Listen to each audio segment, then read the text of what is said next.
Ako nga pala si Kuya Josh TV Official. Gumagawa ako ng content about unboxing videos, review content, life advices, and daily life. Hinihingi ko po ang inyong suporta.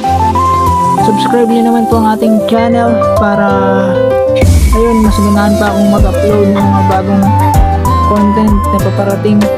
Maraming salamat po kasi nakaabot po tayo sa 3K followers. Hopefully mas dumami pa po yung ating followers, guys. So ang topic natin ngayong araw na to ay tungkol sa bakit nga ba siya nawawala ng interest. So yun ang sabihin ko or ipapaliwanag ko sa video nito. So matagal-tagal na rin akong hindi nakakapagbigay ng life advice, no? More than 10 months na yata or 1 year. Masyado kasing limited yung nakuha nating information, and hindi naman pwedeng basis lang sa kalimitan sa sa mga tips na binibigay ko is galing talaga sa sarili kong karanasan. So ayun, self-taught kumbaga. Kung napapatagalin pa, pasensya na kung napahaba ang ating intro, guys. Cut ko na lang iba dito, guys. So ayun na, guys. Bago tayo magsimula, maikling intro muna. Let's go! So ano nga ba ang dahilan kung bakit yung dating nakakausap mo biglang nagbago sa'yo? Narito ang mga sanhi at dahilan kung bakit yun nangyayari. So huwag niyo pong kakalimutan mag-subscribe, ha. 1 subs, 1 love. Kuya Josh TV Official.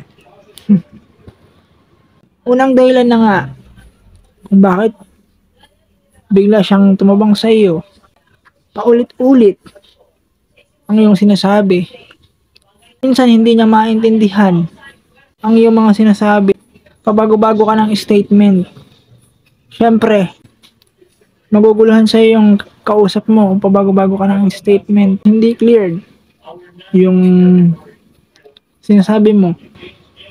Kinokontra mo yung mga gusto niyang gawin sa buhay. For example, humingi siya sa'yo ng advice, tapos hindi mo siya sinang-ayunan dun sa pabor na sinasabi niya. For example, ganito yan. Kapag may gusto siyang bilhin, tapos bigla mo siyang kinontra, yun, instead na supportahan mo siya, masalo mo pa siyang dinowngrade, nawalan kayo ng time sa isa't isa. So yun, hindi nyo namamalayan na napapabayaan nyo na pala yung habit na kunwari sa ganitong oras mag-uusap kayo, posibleng may nagpapangiti na sa kanyang iba. Halata niya na parang nahuhulog ka na sa kanya, parang kaiba na yung concern mo. Posibleng nakahalata siya na lagi mo siyang ini-stalk, lagi mo siyang tinitingnan sa bio niya, or kung tinitingnan mo kung ano yung latest sa kanya. Advice lang, chong, wag mong gagawin yung chong, yung mag-stalk, kasi mali yun, mali, X na gagawin yun. So ayun lang, guys, maraming salamat sa panonood ninyo, at huwag niyo po kakalimutan mag-subscribe, mag-like at mag-share para updated kayo sa mga videos na i-upload natin.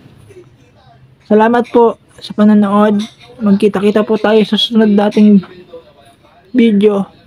Ako po si Kuya Josh TV Official, signing off. Goodbye. Medyo maikli lang, guys, yung binigay ko sa inyo pero okay yan. Yan yung mga signs na kung bakit siya nawawala na ng interest sa'yo. At kung meron kayong gustong topic na talakayan natin sa channel na ito, maaari lamang na i-comment nyo sa comment section at i-like nyo na tong video na to para mas marami pang makanood at ma-recommend ni YouTube ang salita ni Kuya Josh. So ito na, hindi ko na papatagalin. Peace!